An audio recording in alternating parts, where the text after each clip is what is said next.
Cristiano Ronaldo and Marcus Rashford are likely to be rested with United already qualified, and Edinson Cavani should not be rushed into a start despite returning to training. The timing is perfect for Elanga to seize the moment and show what he is capable of under the lights at Old Trafford.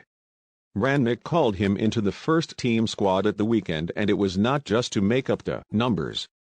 Elanga came off the bench with the score goalless against Palace and was asked to try and turn the game. That showed a great amount of faith from his new manager, who has come in and given everybody a fresh start. Rangnick and Elanga were seen at Carrington yesterday, both sharing a smile, with the German coach clearly taking a liking to the young forward. Ralf Rangnick's first game as Manchester United's interim manager could, given the circumstances, barely have gone better.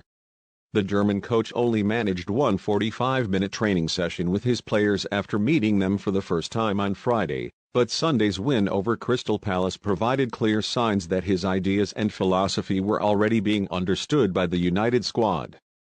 The control that Rangnick had called for was there throughout as the Red Devils kept their first home clean sheet since April, while the high press that many promised would accompany his arrival was evident, albeit not for the whole 90 minutes. Having mostly played a 4-2-3-1 under Ole Gunnar Solskjaer, Rangnick opted for a 4-2-2-2 formation, leading to a debate regarding which players will thrive and which will struggle in the new system.